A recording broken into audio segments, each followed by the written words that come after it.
This is a Defocus Media production. Audio Jungle. What's up, everyone? It's your favorite optometrist, Dr. Daryl Glover. And I'm Dr. Jennifer Lyerly, resident optometry nerd. And welcome to Defocus Media, optometry's #1 podcast, where we discuss the hottest topics, latest technology, eyewear, practice management, and more. So sit back, relax, and defocus.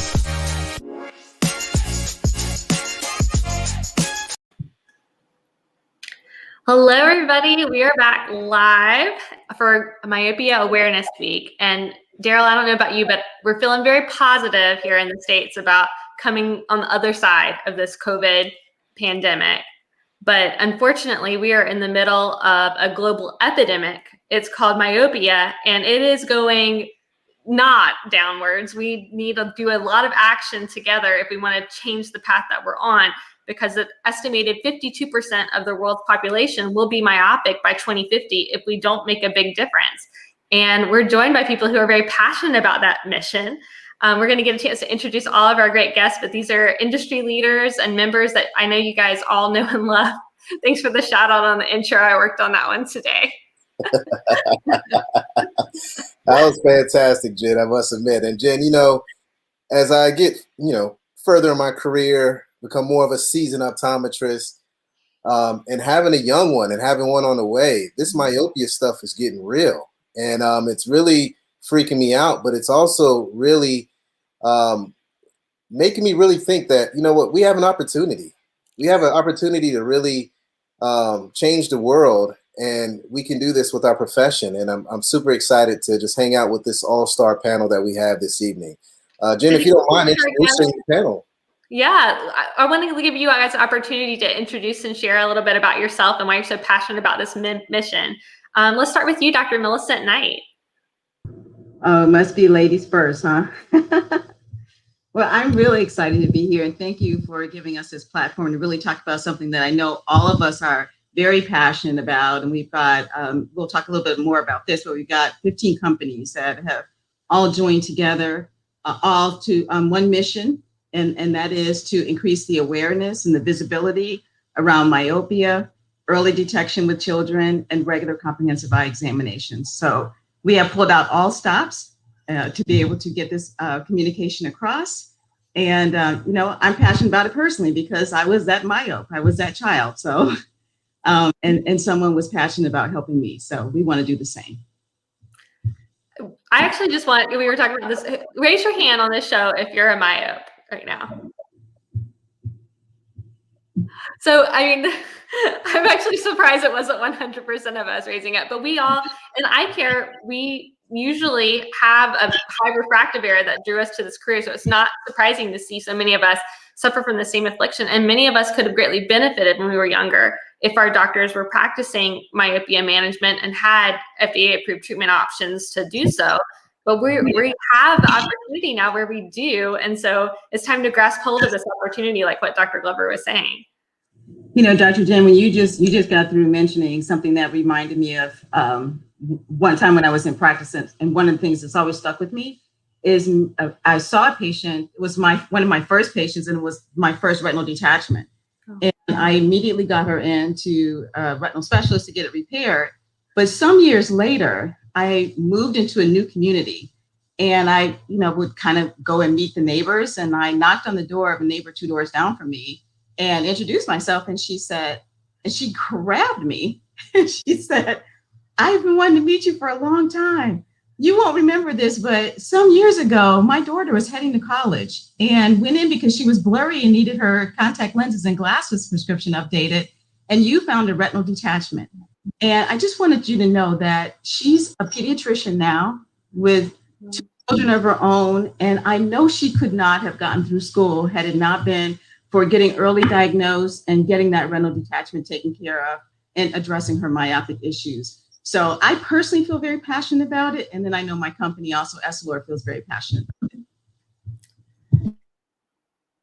Dr. Aragon, would you mind sharing about yourself? And I know you said earlier you were a -750 myope. So I am. I confess. I've been a myope since my early teen years, and progressed over the last many, many years. So although my myopia has stabilized. So yes, again, in addition to being a myope, I am an optometrist, or at least was an optometrist. I've been in industry for 36 years, so I don't practice clinically. I'm involved more on the business side of the optometric world, and very much committed both personally and through CooperVision, the company that I work with, on myopia development in terms of new technology, science, and of course, working with 14 other organizations and bringing together the Global Myopia Awareness Coalition. Again, I've been in the business for 36 years, and this is the first time in my experience in which so many diverse companies and organizations, some of us that compete with each other, that come together with one single objective. In this case, increase the awareness of the prevalence and severity of pediatric myopia directly with the end consumer, and hopefully by uniting our resources, do something about it. We cannot do nothing, and that is clearly the message we're trying to convey, not only to the end consumer, to the general population, but also to the optometric profession, to the ophthalmological profession, and to what Dr. Knight said to her former patient, the pediatrician. They also need to do something about it because it is a joint effort from healthcare professions across the spectrum. So again, thanks for the opportunity. Looking forward to the conversation. And last but definitely not least, one of the biggest game changers, I think, in addressing myopia as a primary focus has been Treehouse Eyes. And Matt Oerding, you're CEO and co-founder of Treehouse Eyes. So share a little bit about what drew you to this, because you're not an optometrist, is that correct? Yeah, that's correct. I'm the outlier here. I'm a parent. So Daryl, we'll talk. So I've been working on the commercial side with optometry and ophthalmology for the last 20 years. And as you say, I started a company called Treehouse Eyes, which specializes in treating childhood myopia 6 years ago. Now we started work on the concept with an optometrist, Dr. Gary Gerber. And what was interesting is we started small with a couple dedicated clinics in the DC area. And after a couple years, we just got so tired of hearing parents come in and say, why haven't I heard about this before? Why is nobody talking about this issue, right? And why is nobody telling me I can do something about it? Especially when it was heartbreaking to have the parent who brought the 14-year-old in who's -7 already. And we can help them, but boy, if we could have seen them at age 8, we could have made an even bigger difference in their life. So we started talking to people like JC and Millie and others in the industry. And, over the course of a year, that's what became GMAC, which we'll talk a little bit more about, the Global Myopia Awareness Coalition. But really, as JC said, the first time in my career that I've seen companies come together in this way for such a great cause. And this is personal for me. And one of my passions has been helping kids my whole life. And my girls are 11 and 13 now. My wife is a high myope. My older daughter got my eyes. I'm the non-myope in the group. But my younger one, when she was 8, we noticed axial length starting to grow. She actually grew 0.32 millimeters in 8 months during lockdown and virtual school. So she's been on myopia treatment for the last year and a half. And Daryl, all I can tell you, and all you parents out there, start early, right? We know we have treatments that can help these kids if we start and detect it early. So just really pleased to be here and help spread the word and rally everybody around this. Well, let's talk a little bit about the Global Myopia Awareness Coalition. How did this come to be? Because it's such a big group of industry members who've teamed up on this project. Well, maybe I could kick it off. Again, back to what Matt said, maybe 3 years ago, we actually met in Denver, if I recall correctly, as per the initiative of Matt and some other people, Coven Naidu, who back then was with the Brian Holden Vision Institute from Australia. And Matt and Coven summoned this meeting, inviting representatives from across the industry, contact lenses, spectacle lenses, ophthalmic pharmaceuticals, media, ophthalmic instrumentation, to this meeting in Denver just to talk about the concept and talk about the problem and the need to do something about it. And through their leadership, their passion, their commitment, after several months of going back and forth on trying to structure GMAC, we agreed to come together. And again, 15 organizations. We are structured under the generosity of the World Council of Optometry, the WCO. They are our host, if you will. So as a coalition, we work with not only the WCO, but with other organizations within the profession to spread the word. And this is our second year, if you will. We kicked things off in 2020, the year of vision. What a challenging year. But to a large extent, it was a mixed blessing because it really highlighted the importance of vision. And what Matt said about his daughter, her myopia increased dramatically last year. And anecdotally, that's what we're hearing across the board. So now more than ever, GMAC has a purpose, and we're headed in the right direction. And we're looking forward to other organizations reaching out to us and hopefully joining what we are doing. I love this, right? Everyone last year was upset because it's supposed to be the year of vision, right? We paid for all this money for marketing dollars. We had all these products that was going to be put out. Organizations was ready to hit the ground and running for patient care. But, it didn't turn out that way. But in reality, it truly was the year of vision because the biggest problem we have is myopia. And it gave us an opportunity and a platform to really sit on a stage for everyone out there because everyone was on Zoom calls, Google Hangouts, Microsoft meetings, Teams meetings, all that jazz that can induce more nearsightedness as time goes by. So it really brought it to the forefront. So it truly was the year of vision when you really think about it. It really made us stand out, and it really brought a lot of light to this problem of myopia. So in my eyes, it truly was the year of vision because this is the number one problem that we have in eye care. And anecdotally, I completely agree. I mean, I think we've seen children in our practice have very large jumps this year. And that time where parents have been at home and seeing their kids having these changes, they're, I think, more open than ever to thinking like, what can be done? There's something that's got to give. And virtual classroom hopefully is a temporary thing that they're dealing with, but there's going to be more computer work than ever before. And we've got to do something different. And so they're open to hearing these suggestions and recommendations from Dr. Tu, as long as we're taking that effort to actually do that. And that's what I know one of your missions is educating parents, but also optometrists and ophthalmologists and pediatricians, like the whole community. We have to band together to make this difference. In kind of learning more about GMAC, I came across an excellent study that you guys have on the website landing page. And I wanted to share this in case any of our listeners or viewers hadn't had a chance to see this, but it's really eye-opening about why your mission is so important. So it's a 2019 survey of 4,000 US parents, and they found that eye exams are given really low priority when you put them up against a visit to the pediatrician or a dental visit. Eye exams come under that when parents are ranking importance. Only 57% of parents report making a regular eye doctor appointment, and even fewer, just 27%, said that they took their child to an optometrist last year.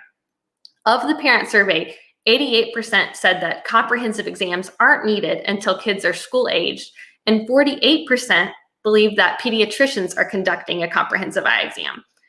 And to many of us, I think when we hear those numbers, we're like not surprised, but we're also really surprised and disappointed because there's so much information out there.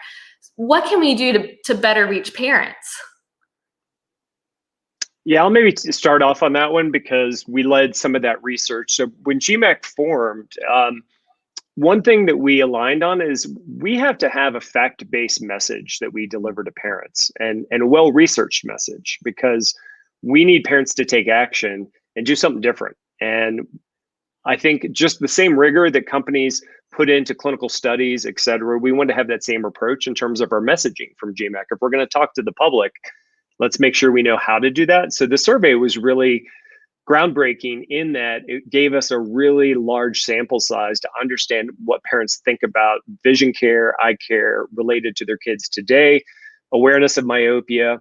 And probably the most stark stat was the last one you talked about, which is roughly half of parents think their kids getting a comprehensive eye exam at a pediatrician well visit, right? We know that's not happening, right? At best, you're getting a little bit of a screen, right? And maybe referral for amblyopia concerns, et cetera. So we knew our message had to be hard hitting. And so we worked with a global agency called Golan, who's our advertising and PR agency, to then develop messaging that we tested with parents to find out how do we talk to parents in the right way about this. And that really led into the campaigns that we've been running for the last year and a half and how we talk about myopia. And what we learned is it's got to be a balance. So you can't go too heavy guilt, right? Because parents are already feeling guilty about enough with their kids, right? How much screen time do I let them have? What do I let them eat, et cetera? But a little bit of guilt's okay, but then you got to provide them that education. The missing piece is myopia has been so easy to compensate for so many years, right? You slap a pair of glasses or contacts on, they can see. Nobody's ever talked to them about progression. Nobody's ever talked to them about the implications long-term for potential eye disease risk. And when you have that conversation, and I liken it, and I think it's a great analog, is, when you take your kid to the dentist when they're 6, 7, 8, they already are referring you to the orthodontist, right? And the orthodontist is educating you about what's to come, right? And your kid's not ready for braces at 7, but they're talking about it already. And then when the kid's 10, 11, 12, whenever it might be, it's like, oh yeah, it's time for braces. I think that's what we've got to be doing with parents is provide that education early about myopia. And you can do that at an annual eye exam, right? And that way, if their child does become myopic, especially if they got a lot of risk factors, when it's time to start treatment, it's not, am I going to start it? If parents understand this, they're going to invest for their child, right? They want the best, and they understand this is not just for now, but it's for their whole life. So there's a lot of ways we can deliver that message, but it started with really getting that message real crystal clear from GMAC. I think that research, like you said, is so essential because I think about the marketing we do as private practitioners or in practices. So much of the marketing is like, okay, has your kid had an eye exam? And we leave it there. We think we're doing our job to get the message out.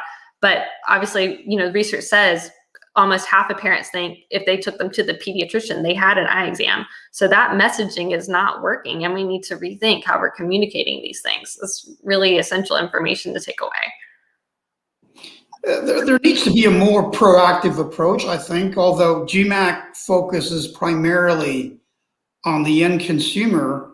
We are concerned also in making sure that optometrists, ophthalmologists look at things differently and do something about it. And the opportunity that we have as clinicians when the parents of these children arrive, and if the parents are myopic, the probability of their children also being myopic is much higher. So that's an opportunity of educating the parents and letting them know that there is something that they can do about their children's myopia, maybe no longer a possibility for their own, but definitely they can give their children better vision and safer vision for many years to come. I personally think we're going to see a shift in eye care professionals really wanting to tackle this. And the reason why is I'll make myself an example. I'm a seasoned millennial. I'm 38 years old. I turned 39 this year. I have a 4-year-old that's going to be 5, I guess, next year, right? And I have another one on the way. So I'm at that position where I grew up with a cell phone, with a computer, and I use that continuously. And my son uses one as well. So it's very important to me, and I'm very aware of it because I grew up during that time of using these digital devices, and I understand what it can do to the eyes. So my prediction is, over the next 4 or 5 years, we're going to see a big boom in myopia control. And my hope, and it's a big hope, is that we can really, as mentioned earlier, top of the show, that we can really team up with other healthcare professionals, especially pediatricians, because they are huge. The school nurses, we have to really get in and educate, the difference between a vision screening and a routine comprehensive eye exam, because it seems like they're a little lost in the sauce when it comes to that conversation. And I just see it really taken off. But you know, we'll have this conversation again in 4 or 5 years and see where we're at. But that's my prediction for the evening. Dr. Glover, you bring up a great point. Because so many parents believe that when their child has gone in to see the pediatrician that they've had a comprehensive exam. We know that, number one, we've got to make sure that pediatricians, as well as the nurses, understand that there's a new, more modern way of being able to manage myopia. And so we've got to be able to build not only awareness with the consumers, but we've also got to build trust. Because if we're saying something different than they're saying, then we've got a big disconnect, and the patient, the consumer, is kind of stuck in the middle, not really knowing which way to go. So you also bring up a great point about your child and you and so many others, which brought us to our second campaign, if I can dive into that for a second, because we really pondered this, because it was all about reaching people where they are, and that was in the gaming industry. So, we knew we would get some pushback maybe from people, because everyone's telling their kids to cut down on the amount of screen time, cut down on the amount. The fact of the matter is that's where they are. And so that's where we had to bring the message. So we decided to reach out to some parent influencers, as well as some other really cool influencers like Mr. B. And I got big points from my son, who's 12, who was like, "Mom, you're with Mr. B?"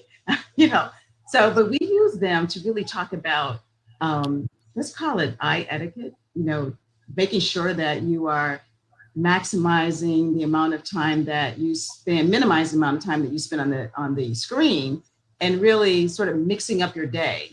So our first campaign, we actually had some of our influencers take the games that they love playing on screen and take them outdoors. Get the kids outside, because they need to be outdoors for 90 minutes to 2 hours a day. And we knew that during COVID, that wasn't really happening. So you could set up the games in your backyard, and we have some really cool examples of some of these families, number one, spending family time together, something that we could do a little bit better job of, and then getting out and actually reenacting their favorite games that they use in video form in real life. And so that was really exciting to see them do that. And then we kind of moved into a little bit of earned as well as paid media. I think we used a little bit of, we had a couple of opportunities, and I'm going to read these off because it was really cool, to talk about just how important early diagnosis, management right away, and seeing the child on a regular basis is. And parents are paying attention. Parents are really paying attention now, because they've been watching their children schooling from home on digital devices. And I think the point was brought up early, 61% of those that we surveyed said not only are their children spending more time on gaming, they are also.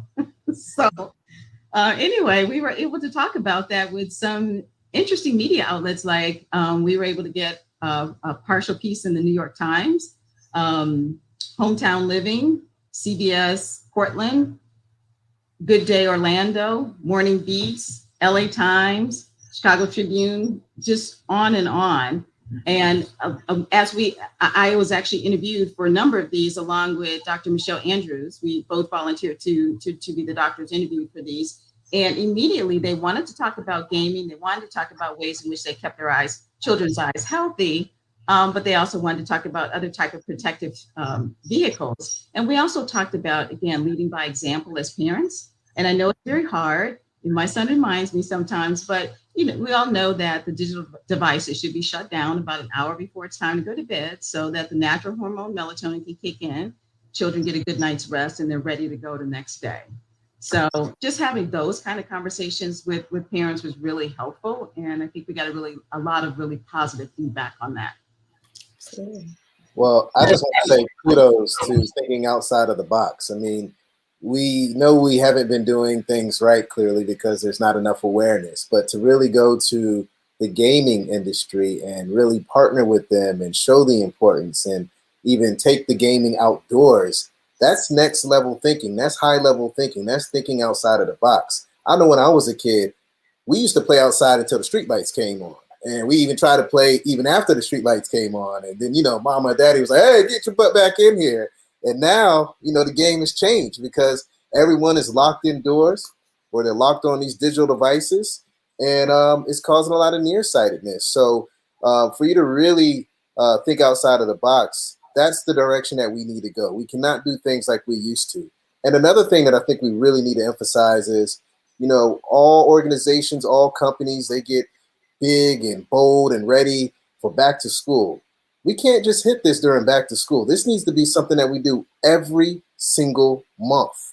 January through December, we need to have this conversation. We can't just wait for 1 month to really push that message out. We have 15 companies here that's pushing this message out. We as eye care professionals need to do our job and step up our game and collaborate with you and make this happen, because we are the best profession in the world. We are the gatekeepers into the healthcare system. We will help, make it so that our patients and these kids can live their best lives down the road. So we really need to do better. But I just want to say thank you for thinking outside of the box. I mean, that is game changing.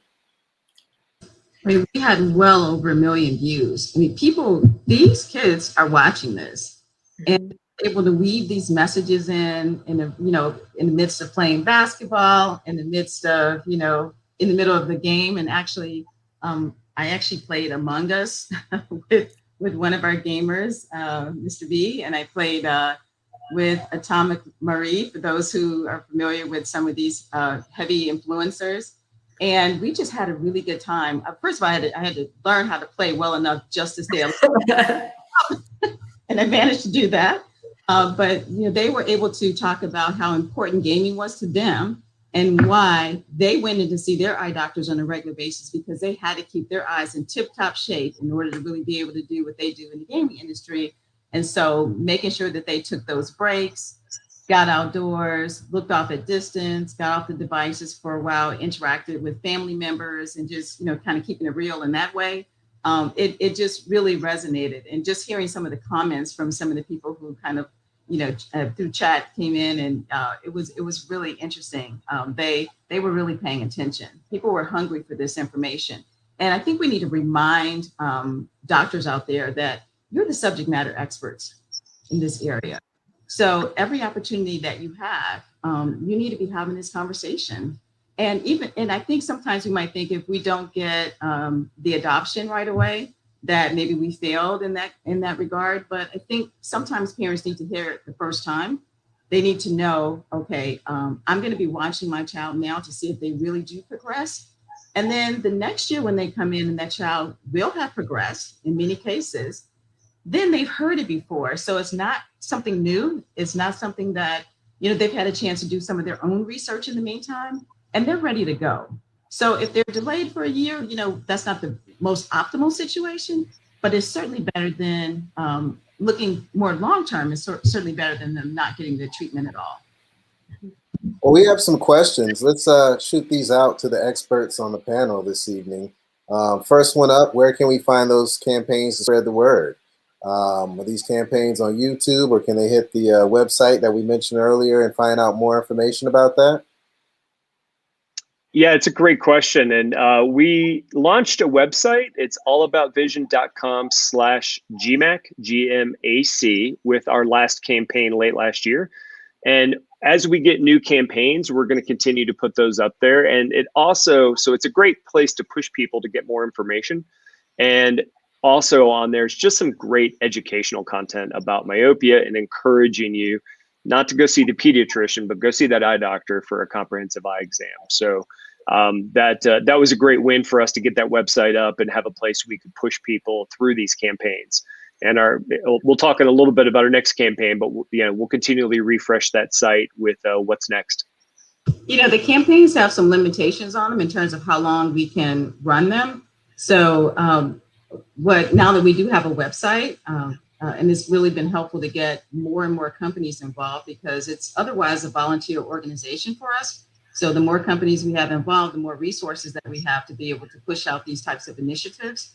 But the campaigns only run for a certain period of time. So we'd love to be able to get that information out when the next campaign comes, so that everybody can get engaged right away. And I regret that we weren't able to get more people involved earlier, because they were really, really neat campaigns. There was a hashtag around those, some of those earlier campaigns, right? Hashtag Vision Mission. And Game Over Myopia. Game Over Myopia. So let's bring those hashtags back. Let's put the campaigns back together. Love it, love it, love it. So we have another question here from Dr. Sal. Have you seen an increase in myopia progression in dry eyes during COVID with all the increased screen time? I can definitely tell you, yes, I have in my practice. Jen? Yes, yes. It's basically all I talk about all day long. Yeah, and Jen, I'm glad that you brought that up because, yes, this is a problem, and yes, we want to impact our patients' lives, especially the kids. But this is an opportunity for our practice. You know, this is an opportunity to be able to find a solution for our patients and keep them held to our practice, which is going to keep our practice doors open and also increase our revenue. So, you know, it's not just, you know, contact lens and, you know, drugs that we can use to control this myopia, but there's other pieces. You know, there's dry eye. You know, this opens up the door to being able to manage that. And this opens up the door to having more touch points for our patients in our practice as well. So this is just a great opportunity all around to help our patients, but to also, you know, grow our practices tremendously as well. So we have to keep that in mind also. I would also kind of add to that conversation. In my mind, I treat progressive myopia, definitely pathologic myopia. It's no different than practicing any other medical optometry. So I think once we get that mindset change where this isn't refractive, this is a pathologic change where the eye is elongating and stretching and putting us at risk of all these future eye diseases at an alarming rate, we've got to treat that medically. And so I prescribe myopia management solutions like I would any other medicated eye drop. And understand that because this is not a transient situation, that industry is going to continue to bring more tools to add to your toolbox so that you can meet patients where they are and prescribe what is best for that individual child based on their needs and based on their concerns and a lot of other factors that you know you'd have to take into account. But just keep in mind that this is something that we're going to be continuing to bring new technologies, new innovations to the marketplace to help you treat the children. And every diopter matters, correct? We can't stop yet myopia completely. But again, if we can have someone stabilize at -3 versus -6, that's a huge difference in terms of the risk of serious eye disease, but also the quality of life. And that's what, you know, clinicians, optometrists should really embrace, that every diopter matters. And back to Millie's comments, this is optometry's call to action. You know, myopia for optometrists is what we should be embracing proactively. Not just to treat the refractive error, providing 20/20 vision, but to manage it as a chronic long-term disease. And hopefully with initiatives such as this one, we will move the pendulum in that direction, and our colleagues within the profession will start to manage myopia more proactively. JC, that's so important because as you know from the campaigns, that the last thing that we want is to push out all this great information to parents and get them engaged, get them going to see their eye doctors, and eye doctors are not offering them modern management of myopia. So I know that there are a number of practitioners who've been doing this for years, and I actually started managing myopia with contact lenses, ortho-K, back in the early 2000s, because parents were asking about it. There are a lot of well-informed parents out there that know that they are high myopes themselves and don't want their children to go the same pathway. They know that there are some long-term diseases associated with it that they want to try and mitigate against. So there are parents out there that know about it, and the last thing you want is the parents to know more about myopia management than you do when they walk into your doors. So I think it's incumbent upon all of us to make sure we stay on top of what's the latest information out there, what's the latest research, and just stay on top of it and make sure that we're offering that to our patients. And I think, right, I mean, the big game changer, right, was when we got the first FDA approved treatment for this. It totally changed the game on how we could present this to our patients.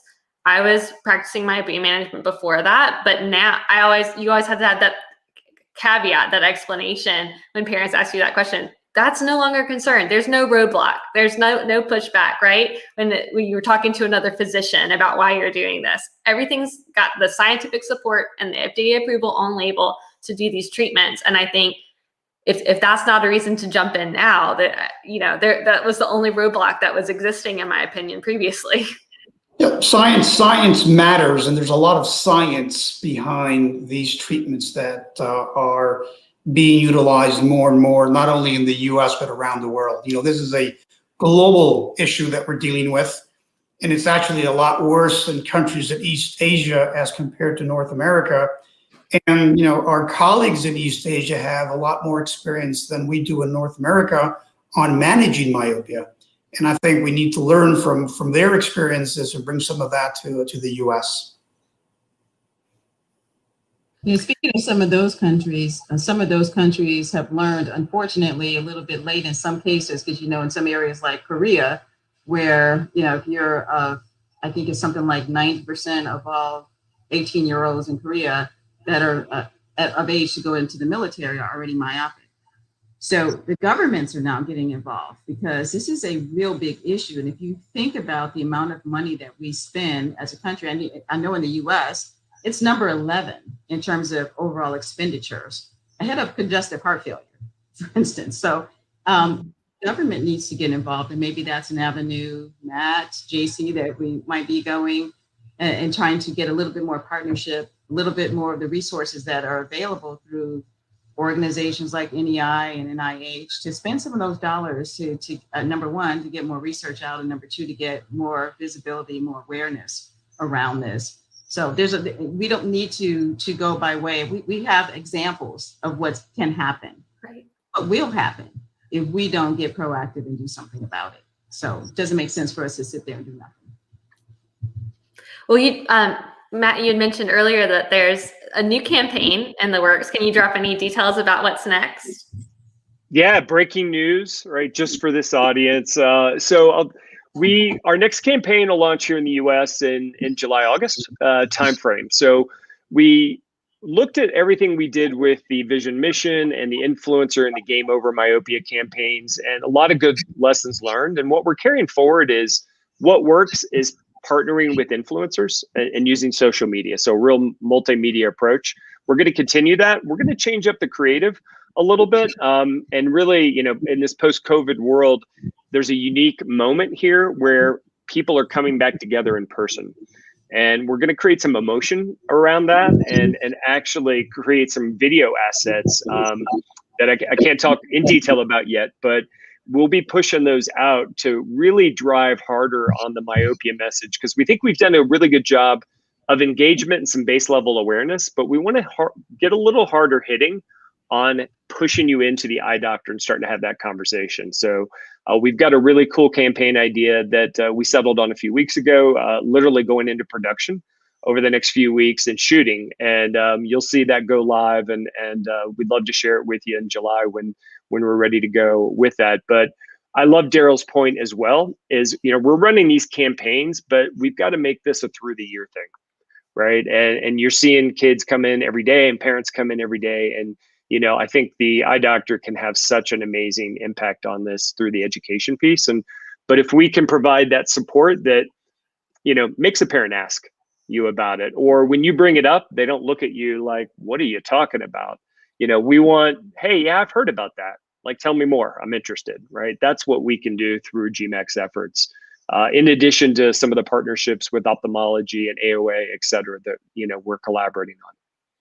Yeah, I was just going to say, Matt, there's a number of associations out there, the Academy of Optometry, Ophthalmology, AOA, number of associations out there that are already doing a lot in this space, and really trying to provide as much information as possible to their core constituencies to make sure that they're prepared. And we're looking at ways in which we can partner with them, as well as partner with eye care professionals, because we keep hearing that they want to get involved. So we're thinking through ways in which we can extend this out to get everyone involved. And our media groups have been very helpful in helping us get information out within optometry. So everyone's lifting their voices, raising their hand, and getting involved. So it's a great effort and something that we are incumbent. We have to do in building this category. Jen, I don't know about you, but the one thing that I really love that I heard earlier, I mean, I've loved everything, right? But I really love that they're using influencers. We finally have a group, a coalition, experts that understand the importance of social media and understand that if you want to connect with people, you have to play on the same playground that they play on. And this coalition has done that. This is fantastic. Jen and I teach courses on social media all the time, and this is the one thing that we urge and we talk about all the time. You have to be connected on social media, and utilizing influencers, especially micro influencers and nano influencers. That engagement's going to rise so much, and you're going to see more of a connection, and it's going to put more patients in our exam lanes, and we're going to be able to help more people. This is a big deal, and I'm super excited that, thinking outside of the box again has really been a reward, because this is what we need in our profession, and this is what we need to do away with myopia. And please do not get rid of Game Over Myopia. That is the coolest hashtag I've ever heard in my life. I love it too. We need T-shirts. Every doctor needs to rock that shirt. That needs to be the thing. I would wear that to clinic. Yeah. Oh my goodness. Oh, in clinic, that's a game changer. Yeah. I love that. We need that. We need that. And let me tell you, Jim, the reason why we have this out of the box thinking is because we have such a diverse group of companies, of organizations coming together. And when you have diverse thinking, it's always going to win. So I love that we're coming together as a team, as a unit, as a family, and it's a bunch of diversity with this group. It's just making a difference in our industry and the world as well. So I can't stop saying thank you, because we know this is an epidemic. We know this is a major issue. And I love the out of the box thinking here. Yeah, I'd love to really be able to give kudos to all those companies. So maybe afterwards we'll just post the companies that have gotten involved and allowed us to use their communications teams or the marketing teams for these companies, because again, we don't have a whole lot of resources. So a lot of it is volunteer work amongst the companies. But because we're really just talking about not products and not solutions, but we're talking about awareness, everybody is willing to join hands and get in there and do our best to really try and drive the initiative. And Dr. Glover, you hit it on the spot. Those parents are amazing. Parental influencers are fantastic. Those mothers out there, they have a big voice, and they're really getting the word out. And to a point I heard earlier, we really have to expand those that we look to for referrals. Again, pediatricians for sure, nurses for sure, but think about those teachers. Yes. We used that when I was practicing there. We used the Teachers Association was instrumental in helping us get a law passed to get children before they go into kindergarten or age 5 having to have an eye examination. So we all know that losing your vision is the one sense that no one wants to lose, but yet Matt made a point that but yet they'll go to the dentist and not take their children in for eye examination. So we just need to really continue to drive the importance of that. Not only getting that eye examination, but getting it as early as possible. Well, thank you guys so much for your time. Like you said, many of you're volunteering on this mission, and on top of your very busy day jobs with important industry leading companies. And we just can't, share our respect more with the passion you're putting behind this project in such great ideas. I can see the creative juices are just flowing, and we all can't wait to support the next campaign. So we can't wait to share it here whenever that's ready to go, so we can get more optometrists involved in making this happen. And thank you very much for the opportunity tonight. We really appreciate it. Absolutely. Thanks, guys. It's been a great conversation. One that we have. Yeah, ton of fun. And Daryl, thanks for the kudos on the social media. It took some convincing for our board, but now that we've seen the results, we've really leaned hard into it. So keep it up. Fantastic. Well, everyone, check out allaboutvision.com/GMAC /HTM. Check it out. Get all the information. Step your game up. We have a job that we have to do. We can't take it lightly. We are game changers, and we're going to make it happen. Game over myopia. That's all I have to say. Game over. We are declaring war, all right? We're going to make it happen. It's your favorite optometrist, Dr. Daryl Glover, and the lovely Opto Nerd, Dr. Jennifer Lyerly. We look forward to hanging out with you guys next time. Until then, stay healthy, stay blessed, and stay positive. We'll talk to you later.